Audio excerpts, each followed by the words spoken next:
গল্পটা মনে পড়ে গেল তাই বলছি যে 1,20,000 টাকা ঋণ আছে আমার, শোধ করার কোনো অপশন নাই। আমার চোখে ধরা পড়ছে না যে 1,20,000 টাকা আমি কেমনে দিব। কি হলো, হঠাৎ করে আমরা একটা সার্কুলার দেখলাম যে সারা বাংলাদেশে ইসলামিক ট্যালেন্ট খোঁজা হচ্ছে।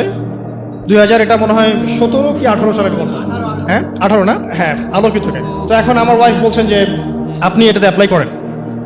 আমি অ্যাপ্লাই করবো, এটা তো আলেম ওলামাদের প্ল্যাটফর্ম, আমি এখানে জেনারেল থেকে আসা মানুষ কেমন করে কি।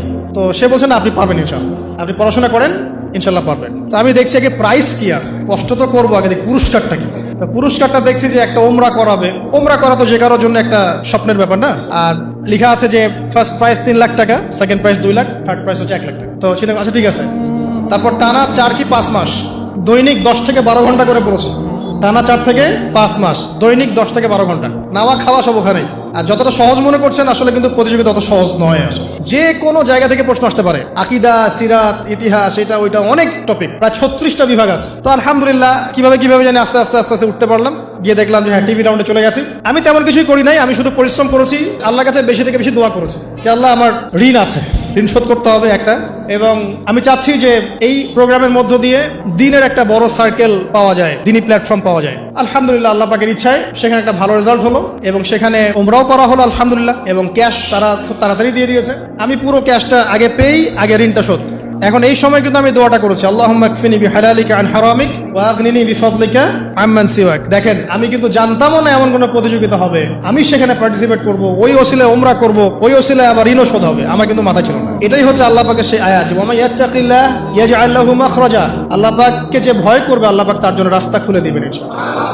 ওয়া ইয়ারযুকুহু মিন হাইসু লা ইয়াহতাসিব। এবং এমন উৎস থেকে আল্লাহ পাক রিজিক দিবেন যেটা সে কল্পনাও করতে পারে না। এটা আল্লাহ পাক তাওয়াক্কুল রাখেন। জাস্ট ওই ইসমাঈল আলাইহিস সালামের মায়ের মতো হাজরা আলাইহিস সালাম ইব্রাহিম আলাইহিস সালামকে বলছেন আপনি আমাকে এখানে ছেড়ে যাচ্ছেন কি জন্য?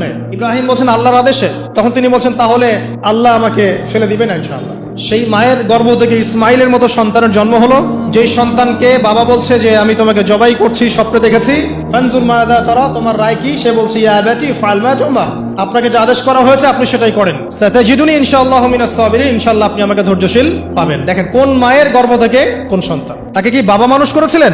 না, তাকে তার মা মানুষ করেছেন। ওই রকম তাওয়াক্কুলকারিনী হাজরা আলাইহিস সালামের মতো মা যদি ঘরে ঘরে থাকে, বোন আর স্ত্রী ঘরে ঘরে থাকে, তখন ইসমাইলি প্রজন্ম আসবে ইনশাআল্লাহ। আর আমাদের মতো এই যে এখন দেখছেন না কি হচ্ছে, মারামারি, কাপড় খোলা, কাপড় ছোট, ব্লাউজ সারাসারি, কি চলছে মাশাআল্লাহ, কি যে চলছে ভাই জগতে। এখন বলতেও গা গিনগিন করে, ভাবতেও গা গিনগিন করে। মানে কিছু নসিহত করবো এটাতেও মন থেকে একটা বাধা চলে আসে, আসলে কি করব কি বলবো। মানে একটা বিষয় থাকে না যে পরিস্থিতি এমন খারাপ যে কথা বলার ভাষ্য থাকে না এমন একটা যে আপনি হতবাক হয়ে গেছেন, বাকরুদ্ধ, আর কি বলবেন। এখন এই বাকরুদ্ধ হওয়ার সময় চলতেছে, বাকরুদ্ধ হওয়ার সময়, মানে বলার আর কি নাই, কিছু নাই, কি বলবেন।